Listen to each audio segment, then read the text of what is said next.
一个人干嘛去啊？哎，等会儿。哥知道你最近心情不太好，走，哥请你吃涮羊肉去。走走走。哎，道上的人都知道你爸被抓进去了，你还装啥呀？还寻思你自己是大小姐呢？让开！哎，我就好奇啊，你爸因为啥进去的呀？杀人、抢劫，还是开这种店？哎，再说我爸一句，我削死你，行吗？给人护着，弄他！我告诉你，你爸已经他妈进去了，你没靠山了。老子看上你是他妈你的荣幸，别给脸不要脸。告诉你，今天这饭你吃也得吃，不吃他妈也得给我吃，懂吗？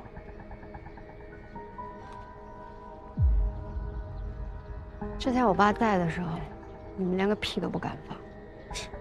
就算我爸犯了事儿，也比你们这些软蛋强。你爸现在跟里面待着呢，能不能出来我也不知道。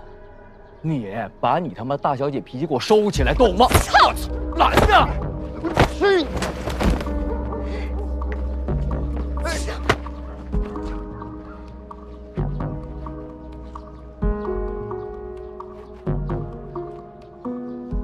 怎么又是你啊？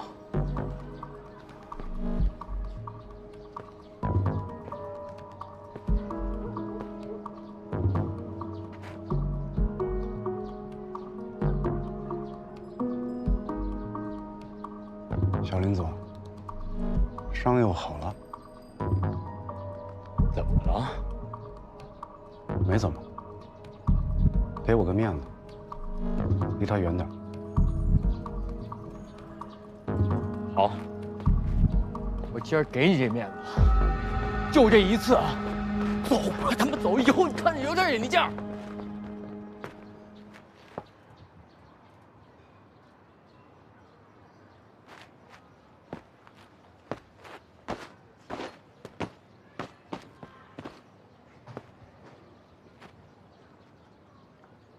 没事吧？凭啥我爸进去了，禽兽也死了，你啥事儿没有？凭啥你就能干干净净的啥也不碰？你可以怪我，可以恨我，那你想想二金叔，他要是知道你在外面过成这样，他得多担心。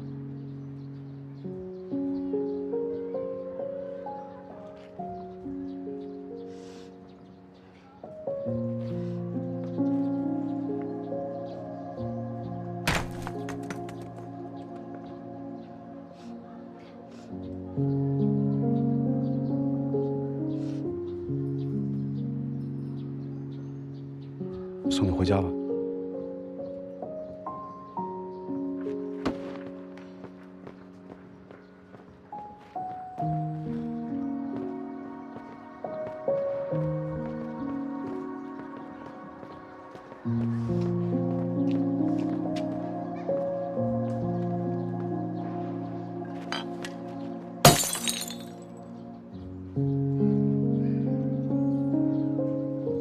用不着才是充好人，滚！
今儿得回去好好睡哈，都累了。明天早上我带早餐过来。跟小灯头那么久，我袜子都磨破2双了，一点进展没有。咱啥时候能摸到上头啊？着啥急？哪个案子破的容易啊？等等，我有个想法。我们这些天呢，都是从零售的灯头往上查，始终没有突破，所以我想了一下，咱们是不是能够调过来，从上往下查？啥意思啊？上往下。你说从那个制毒开始查呀？现在小马哥身份都确认不了，咱们根本找不着人制毒的地方。不，制毒只是整个链条的中段，其实最原点是购买化学原材料。你们别忘了，现在的冰毒制作是靠化学加工出来的，不像以前靠种植。啊，这倒是个办法。我们现在有这个雪天使的配方，可以倒推出原材料。你想怎么查？你们看啊，其实冰毒的制作原材料大都是管制品，除了化工厂、药厂，普通人很难拿到。工厂的盈亏走账都在明路上，我们贸然去那些地方拿资料，很容易打草惊蛇。但是我们可以去银行申请他们的财务流水。这么讲，如果说有一个工厂，他们把制作产品的原料供应给了毒贩，那么他们的实际产量就会远低于应有的产量，采购额和销售额是有比例的，这些都会体现在他们的财务流水上面。所以这些成本高、进账低的，还有时间跟雪天使出现对得上的化工厂、药厂，就是我们的严查对象。这样，明天开始呢，咱们分头查。雪瑶和小光还是跟着我去查灯头，国柱你跟着顾老师查工厂。那今天就回去好好睡啊！好，明天开始严查他们。好，撤吧，明儿见，张哥。明天啊。伟哥，别忘了带果子啊！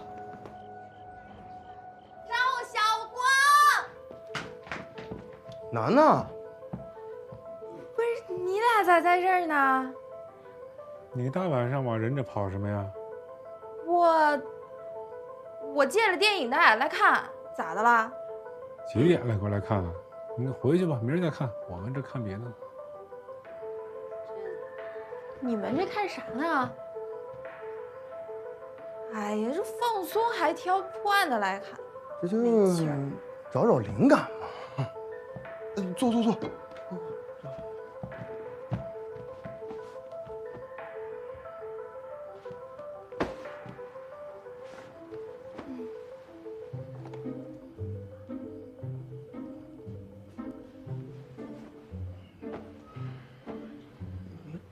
怎么不坐那边啊？看啥呢，姐？坐这儿不是挺好的吗？也是，忘了你眼睛不太好使。你眼睛才不好使。你要行，我荡下我走呗。不是，我不是这意思。今天这是咋的了？吃枪药了啊？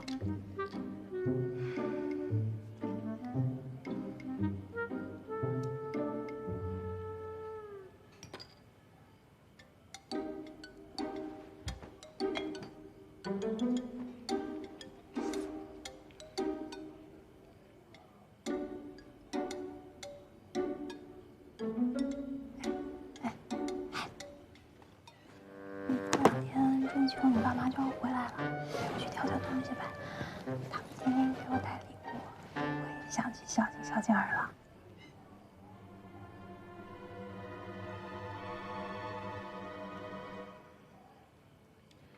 哎，那啥，录像厅又出了些新的台子，你过2天陪我去挑挑呗。行，没问题。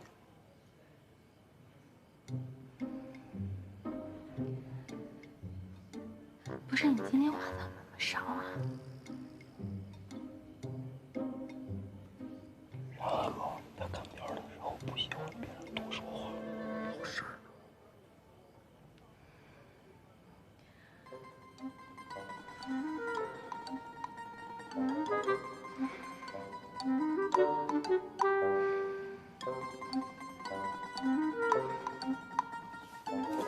真烦人。还有那小顾老师，他看片子的时候一个字儿也不说。哪有人看片子的时候不跟人唠唠，吃点东西的？这赵晓光说的可真没错，我跟他压根儿就不是一路人。这么快，你就一切别恋了？说起这个我就闹心。这几天吧，我还总想找机会跟那赵晓光单独相处，可是，要不然就是他有工作，要不然呢，就是我这好哥哥阴魂不散。咋整嘛？你说，有啥招不？反正呢，咱女生又不能主动表白，他就喜欢你，你就勾引他呗，让他发现你也喜欢他，不就完了？勾引？这勾拳我勉强还能试试，这勾引吧我，哎，我不会呀。妈呀，你咋那么怂呢？你就说点暗示性的话，你实在不行，你就上手嘛。那么多爱情片儿，白看了。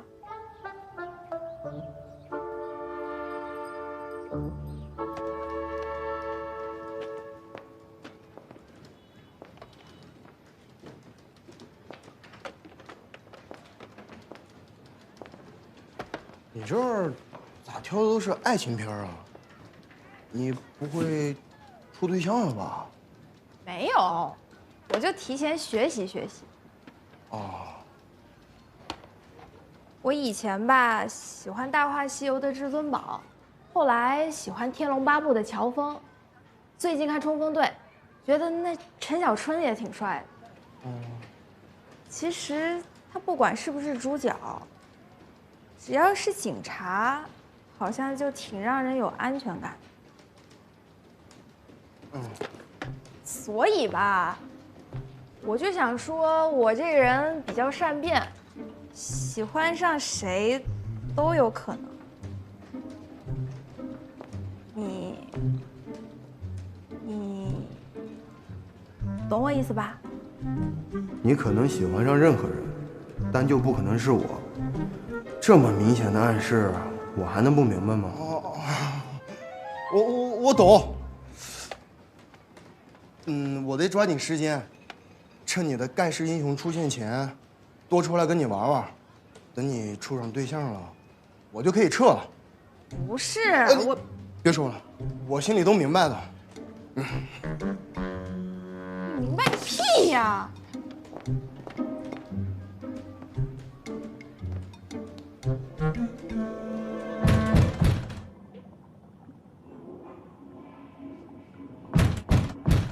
谁呀？小海，开门！哎，那个啥大包小包的？哎，你咋这个点儿来了？我这上班一大堆事儿，就这会儿有空。你吃饭没有？吃过了，今儿刚发的工资，晚饭吃的老丰盛了，是吗？瞅你这冰箱，哎呦我天，全是啤酒，啥也没有啊。这个是鸡架跟香肠啊，放冷藏里边，随时吃，随时拿出来一热就好了啊。这俩是我妈亲手包的饺子，这个是猪肉酸菜的，这是牛肉大葱的。谢谢大哥。想着吃啊？你放心，3天给你解决完，不信到时候你来检查。这么大人了，吃饭还要检查呀？那个给我整个那个啥，剪子、刀啥有没有？啊，等会儿啊。哎，好。这弄的啥呀？风扇。你那个旱冰场那活咋样干的？现在？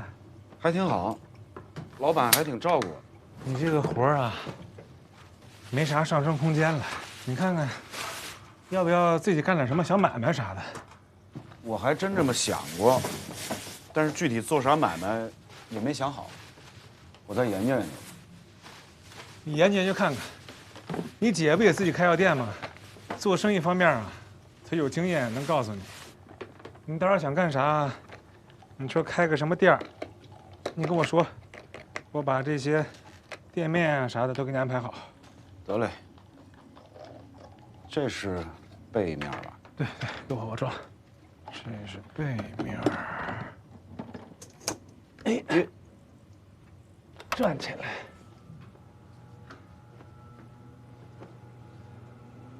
这晚上也不用开灯了，挺好。哎呦。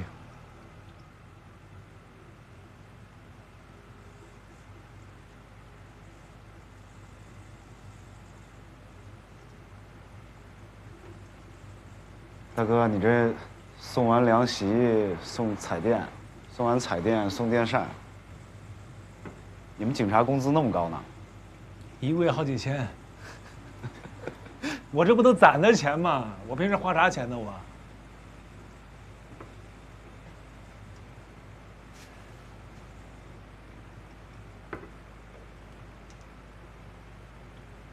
大哥，你其实不用对我那么好，你也不欠我。你这说啥话呀？我是你大哥，我不对你好对谁好？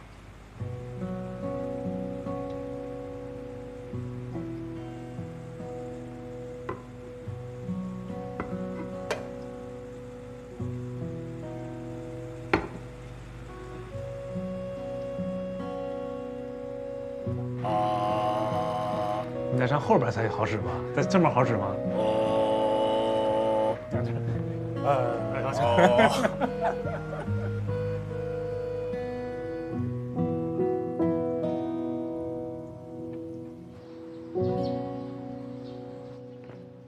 哟，顾老师，就你一人啊？早，老舅。早。我搁这儿呢。妈呀，吓一跳！哎，就你俩啊？那他们今儿都不回来了？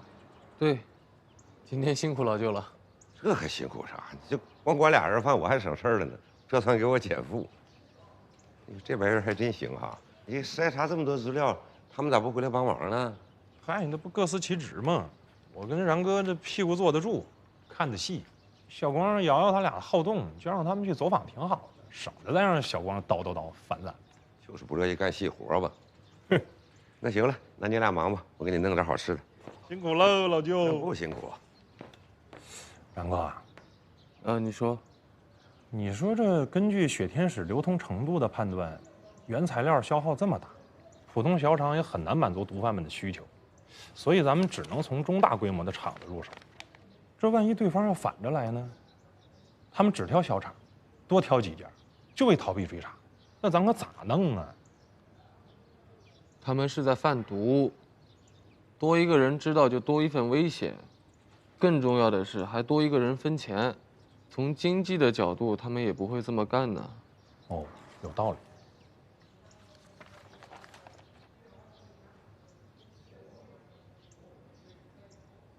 云汇药厂。哎，谷主，那个江小海的姐夫是不是就在云汇药厂上班？云汇药厂啊？对，对呀。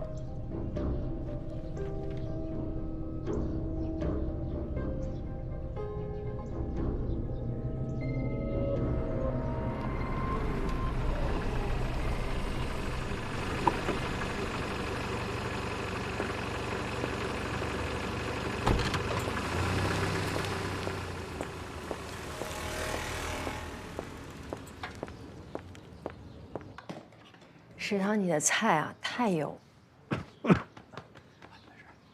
我特意给你做了点清淡的，你这不还感冒吗？今天晚上别熬太晚了，早点回家啊。这不第2期我马上就要封账了，我实在是走不开啊。哎，你放心吧，我没事的，等过了这周就好了。好什么好啊？你出门都忘了带药了，这不，专门给你送过来一趟。一会儿吃完饭记得把药吃了啊。你这一次感冒啊，就是因为钓鱼。你说你一个人往江边一坐，忽冷忽热的，他能不病吗？哎，你说这个江边吧，穿多了热，穿少了呢，又怕晒。哎，哟，不知道嫂子来了。我这还给王总打了饭。我都说了，不用麻烦。不麻烦，我知道你感冒了，我还特意去给你买了西瓜，这个清热解毒，感冒时候吃最好了。啊，谢谢你啊，给我吧。还是嫂子敞亮，不用谢。王总平常也很照顾我的，这都是我应该做的。在工作上，大家都尽心尽力的啊，谈不上照顾，你想多了。像王总这样工作家庭两点一线的好男人可太难得了，真让人羡慕。可我也得说句公道话，这孩子一放假，王总他连鱼都不钓了。他就这一个爱好，这孩子跟他也不亲，你到时候连这点自由都没有了，你说是不是呀，嫂子？有这样关心领导的下属，也是挺难得的。回头啊，我们俩钓鱼的时候，让建明给你送2条，回去熬汤喝。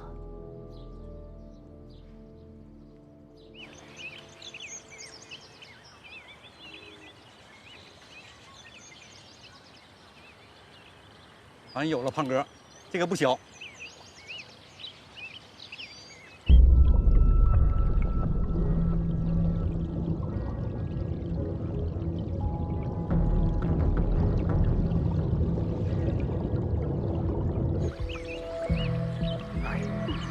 别钓上一条你就老显摆。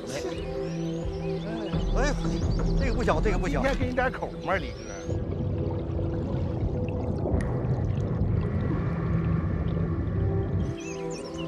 再来一条。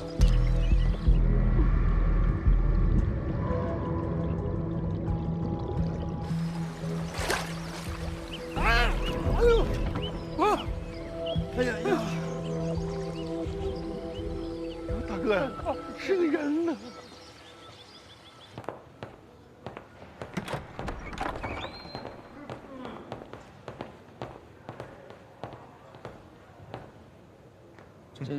这能瞅清楚？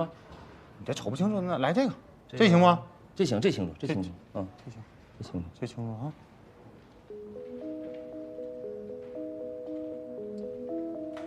还真是云辉药厂的财务啊。嗯，是这样，4天前呢，他下了班就失踪了，然后一宿没回家，爸妈就报了警了。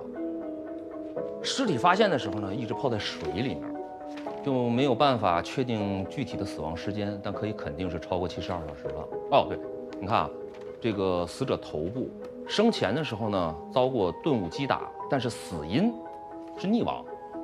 尸体发现的时候，身上也没有什么贵重物品，我们初步推断呢，抢劫杀人。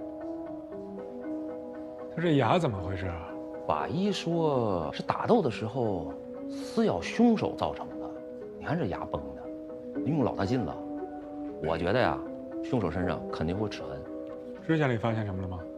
指甲里面没有发现任何的人体组织，只有一些麻绳的纤维啊什么的。哦，法医推断啊，说他入水的时候可能意识还清醒，但是绳子松了，可能在用力的解绳子的时候，但是还是淹死了。我们筛原材料工厂筛出来的问题名单，云辉药厂就在其中，已经连续半年收支大幅不平衡，几乎到了亏损的地步，但依然没有减少原材料的采购金额。咋了？撞线了？还是巧合呀？查了这么些年案子，什么时候相信过巧合呀？我去申请一下，咱们变案侦查，顺便看看这个云辉药厂怎么回事。这一片啊，天黑之后那可是啥也没有啊，鬼影子都找不着。喊你来这儿干啥呀？他父母说，他下午接到家里一个电话，说一下班就回去吃饭，而且老熊也确认过，他办公室的座机还有呼机，在那之后就没新动静，不像是被约过来的，有可能是被绑过来的。那也不一定，人家如果是当面约的，你也查不着，对吧？那如果约这地方来，那就故意杀人呐，绑过来我觉得不太现实。这离韩丽家那12公里，这一路绑过来不早被发现了？我们呢就在这附近发现的衣物纤维，经过化验呢，是西裤的纤维。这是什么玩意儿弄的？还有锯齿啊？啊，不是说那个受害者是钝器所伤吗？等鉴定结果吧。你回去啊，不管是这个铲子，还是斧子，还是刀啥的，都给我做个比对啊，然后这块刃踏下来弄回去。行，好。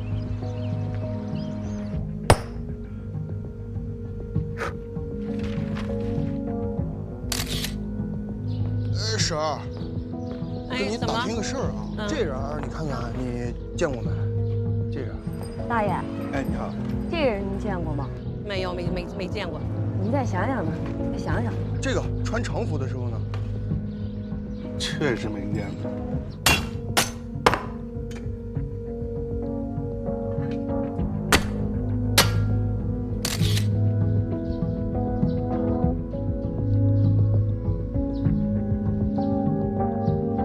元哥，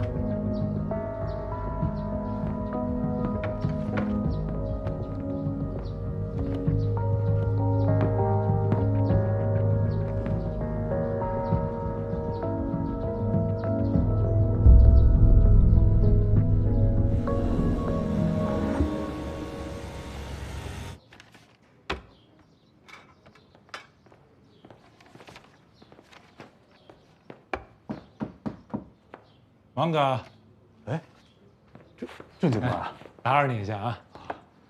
来，请进。啊，那个，请坐啊。王哥，你也不用紧张啊，我们刚才跟你们厂长已经聊过了。我过来找你呢，就是了解点情况，毕竟你是他的直属领导嘛。明白，你问，我知道的一定配合。啊，韩丽在你们厂这几年啊，人缘怎么样？有没有什么特别不对付的人呐什么的？韩丽性格比较爽利，说话很直。郑警官你也了解，任何单位的财务人缘都不会太好，但要说谁和他不太对付，也没有。他和你们厂长关系怎么样？一般工作上的事都是我和厂长直接对接，他和厂长接触不多，不算数。哎呀，你看这来了半天了，还没给你倒茶呢。来，哎，别！哎呦，王哥怎么了？这是王哥，我看。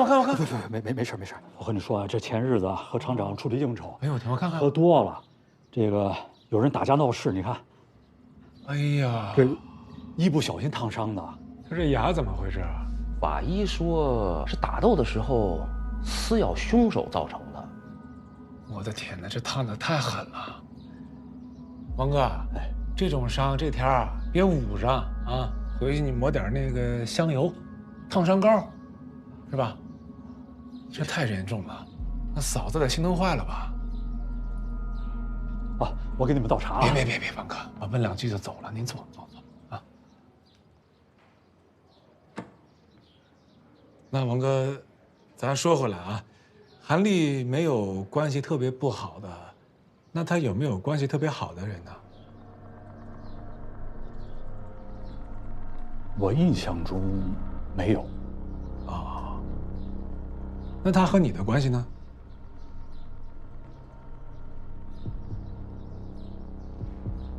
郑警官，您说这话什么意思啊？我们就是单纯的上下级关系。哦。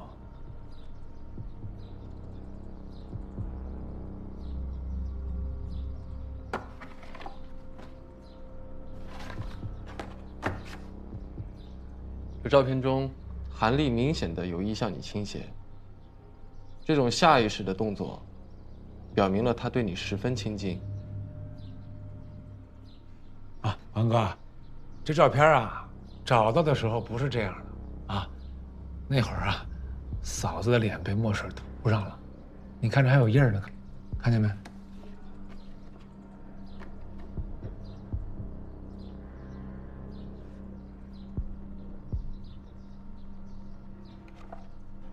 王哥，这我也知道啊，您在外人眼里呢，是一个好丈夫、好爸爸。但是韩丽这事儿是她的一厢情愿呢，还是说我们没有任何暧昧关系？那你一直都知道她喜欢你是吧？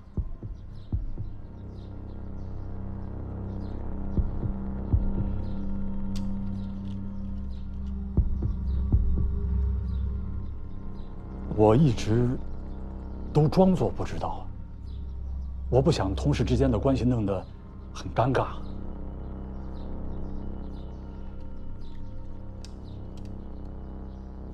他现在出了这样的事，我很惋惜。什么时候抓到凶手了，郑警官，请你告诉我。毕竟我们共事这么多年，我希望他能够瞑目。哇塞，够了！我和瑶瑶沿着韩丽回家的那趟线儿，挨家挨户问，不管是卖烧烤的，还是他每天坐的那辆公交车，这嗓子都问哑了，愣是没人见过他。这奇了怪了，他是不是那天下班就没往家走啊？啊，狗柱，那个尸体身上发现什么了吗？完整的尸检报告得明天出来，但是法医说尸体泡水时间太长了，所以即便有什么证据，也可能都冲走了。凶器呢？凶器基本确定了，公明铲。死者身上的钝器伤跟桥墩上的砍痕都是公明铲造成的。啊，尸体上的伤口相对粗糙一些。一开始我寻思是斧子，我说试了半天，后来我发现凶手用的应该是使用了一段时间的公明铲，铲面的磨损造成了伤口的粗糙。厉害呀，国柱，貔貅，胳膊都僵了吧？咋手劲那么大呢？哇！其实还是笨方法好使，这样不仅能确定凶器，还能推断出凶手很可能就是一个钓鱼爱好者。钓鱼爱好者啊？啊，当然，这只是其中一种可能性。我以前陪我爸钓过鱼，他就喜欢带公明铲。喜欢野钓的人经常去没人的地方，人少鱼多的野外环境复杂，经常需要自己去开辟。公明铲功能十分齐全，不仅能割草，没饵的时候还能挖蚯蚓。国柱，干得漂亮啊！回头上你爸妈那儿好好表扬表扬你。韩丽认识的人里面，只有王建民喜欢钓鱼，而且有私家车。并且自从韩丽失踪之后，他再也没去钓过鱼，天天在家里陪着老婆孩子。你说？可是我觉得不对，你们不是已经调查清楚了吗？这韩丽周围的朋友可说了，她没有对象，酒店的开房记录咱也查了也没有。这个韩丽她就是纯单恋王建民，那王建民家庭幸福美满的，好好的杀他干啥？确实，韩丽和王建民有情感纠纷，但是不能成为杀人动机。这个第一案发现场一天不确定，凶手的拼图就永远少一块，咱们抓紧找。既然咱们视野里只有王建民，那咱们就查韩丽出事那天王建民的所有行动轨迹。如果他没事，那我们也赶紧排除这个干扰项啊。王建民有车，目标更大，好找。加油吧！行。好。大爷，听说你每天都在这儿摆摊是吧？咋的了，警察同志？不让摆吗？我在这儿干好些年了，没听说不让啊。不是，别紧张，不是不让您摆，有个情况跟您打听一下。这周二晚上有没有见过这辆车？这马路上车来车往的，俺哪记得住这车呀？司机长这样，您再回忆回忆，想想。这个我有印象呀。见过？见过啊。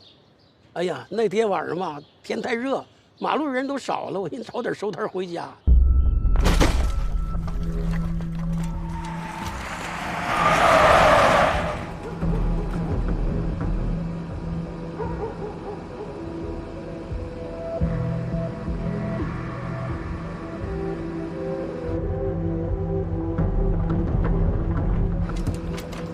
这个态度可好了，对我，所以我对他有印象。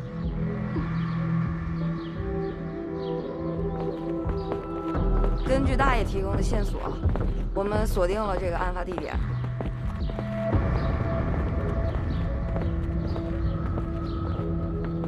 4月3号下午的时候，你有没有见过这个人？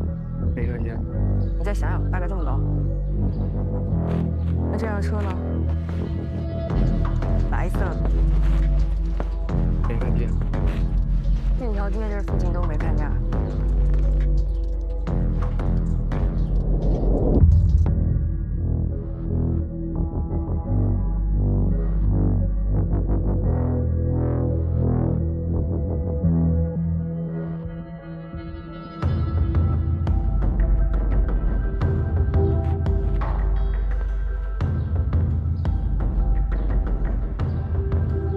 怪不得你说之前我们查那么久啥也没有，这跟韩丽回答完全是两个方向啊。我要是杀人或者袭击谁，肯定找一犄角旮旯没人的地儿。这正对着派出所，跟这儿动手是不是胆儿太大了？人家韩丽但凡喊声救命，这哥们儿当场就给逮了，有病吗他？这王建民是大财务，脑子嘎嘎好使，肯定没病啊。对呀，那他为啥选这儿动手啊？通知国柱把血迹送局里化验去。经过化验，确认案发地点的血迹是死者韩丽的。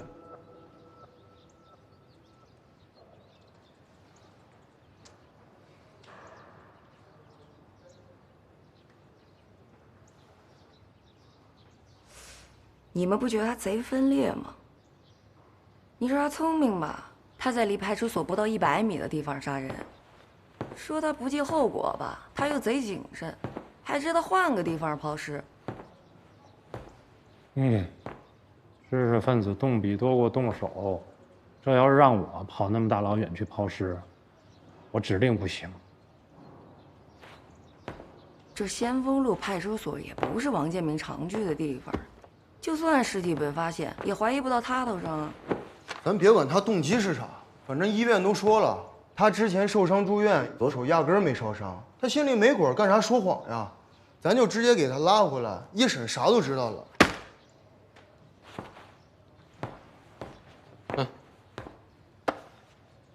我们走访云辉药厂的时候，韩丽的一个同事说，他那天临下班的时候复印了一份财务账本，对方远远看到也没当回事儿。我们当时呢也以为是财务的日常工作，就没留意。现在想想，会不会没那么简单？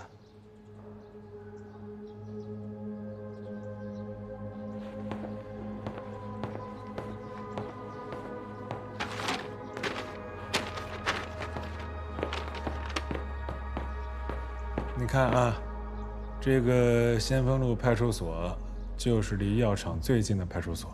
韩丽回家呢，又不是这个方向。那有没有可能韩丽那天就是要去派出所报案的？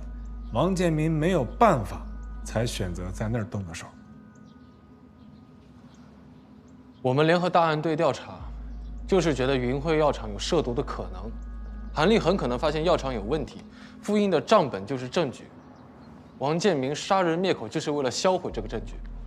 哦，那要这么说的话，所有的疑点都能说通了。咱们得去会一会王建民了。